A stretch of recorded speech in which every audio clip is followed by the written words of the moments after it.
toutes et à tous, vous écoutez Cinécast. Salut Thibaut. Salut Guillaume. Cinécast, c'est le podcast qui chaque semaine vous recommande des films à voir au cinéma, en streaming ou VOD. Aujourd'hui, on va vous parler de Tous mes amis sont morts, un film de Jan Belke. Alors, je vais pas me prononcer parce que c'est un film polonais.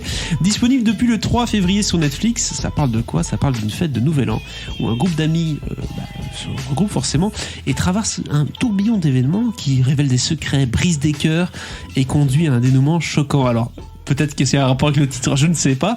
Au casting, on retrouve, et alors là, mes amis, faites attention parce que ça va être compliqué. Julia Wieniawa et Narkiewicz, c'est deux noms de famille composés. Mateusz Wilkala et Adam Turczyk. Et c'est tout, on va s'arrêter là. J'ai massacré l'ordre, je suis désolé, mais bon, en effet, c'est des noms polonais.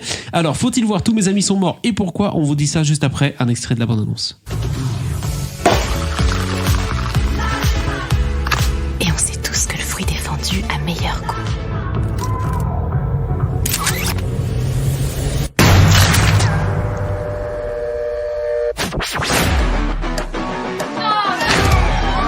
Je vais enfin faire la connaissance de tes amis. Ouais, tu vas voir Marek et tous les autres. Super. C'est quoi ça, 10 ans ? Du ketchup, pizza, pain, vodka. Allez mon pote, viens t'allonger. Il va faire un petit somme.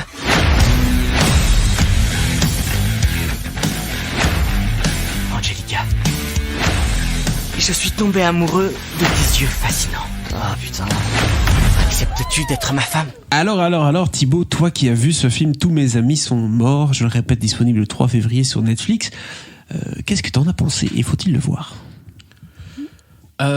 Écoute, c'est un film sympathique à voir entre amis. C'est pas mal du coup, comme le titre l'indique. Petite soirée entre amis. Bon, malheureusement, vous devez tous rester chez vous, mais donc vous regarderez ça tout seul ou en couple. Hein. Ou sur Zoom avec un beau petit décalage. Zoom. Le truc bien affreux, c'est qui partage son écran ? Ouais. Oh, t'imagines un film partage d'écran. Je ne sais pas si vous avez déjà fait ça. Dites-nous ça parce que ça m'intéresserait de savoir. Écoute, non, mais vous pouvez le faire en Netflix Party. Exact, tout à fait. Ça, c'est rigolo. Oui, tout à fait. Ça, c'est très gaulerie. Et ça tombe bien parce que c'est un film gaulerie. Ok, tout à fait. Écoute, pourquoi a-t-il gaulerie justement ? C'est une grande baraque. Plein de payes qui font la Saint-Sylvestre. Qui boivent de la vodka. Qui commandent 25 pizzas, musique, pompelop, grosse ambi quoi.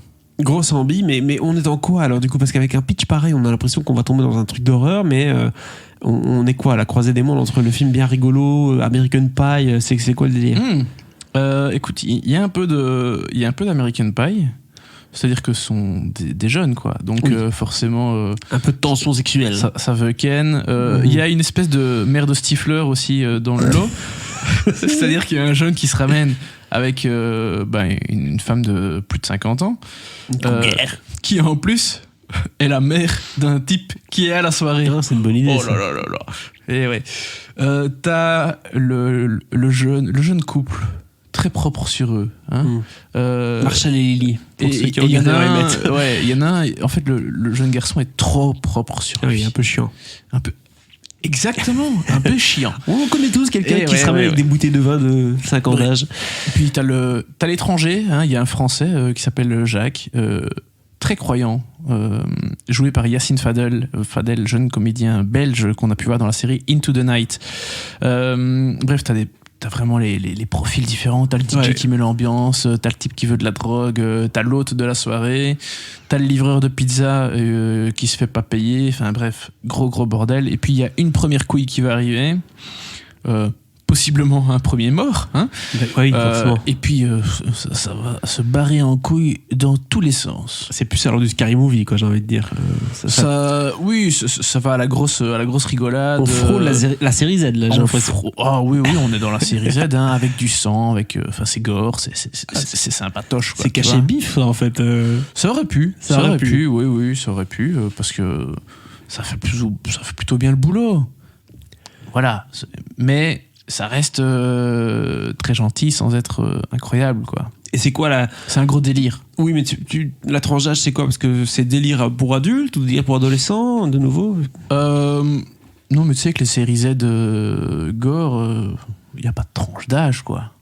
Non, je sais, mais tu sais, est-ce que tu recommanderais ça à des gens qui sont un peu plus jeunes? Si je voyais ça à 15-16 ans, ça me ferait marrer avec mes potes. Ouais, c'est ça. Ici, il y a des bonnes idées, il y a des bons moments. Bon, après, j'ai vu tellement de films un peu dans ce style que c'est pas celui qui m'a le plus excité. Mais voilà, il y a des bonnes séquences et c'est clairement pas honteux. Après, ça fait plaisir de voir ce genre de film venu de Pologne aussi, tu vois, ça change, c'est un autre cinéma et ça reprend des codes un peu, quand même beaucoup du cinéma américain, mais c'est fait à leur sauce, quoi. Donc voilà, c'est un bon délire sympathique avec plutôt bien foutu parce que ça a de la gueule, hein, la grande maison et tout, ça fait pas cheap, tu vois, donc plutôt pas mal. Voilà. Nouveau. Ils ont réussi à optimiser le budget. Donc on a là un film rigolo, deux bandes de potes qui se réunissent, chacun des profils différents, vous avez compris un peu l'astuce. Après forcément ça tourne un peu au vinaigre puisqu'on tombe dans la série Z et donc du coup c'est le côté un peu sympa du film à regarder avec des potes, quelques bières, des pizzas sur Zoom, je précise, parce qu'on peut toujours pas se voir. Si tu devais noter ce film sur 5, tu donnerais combien d'étoiles? 2 étoiles. 2 étoiles du coup pour ce film. Voilà qui conclut cet épisode consacré à Tous mes amis sont morts, disponible depuis le 3 février sur Netflix. N'hésitez pas à partager votre avis sur ce film dans les commentaires et si c'est pas déjà fait, à vous abonner au podcast sur la plateforme de votre choix. À très vite pour de nouvelles recommandations.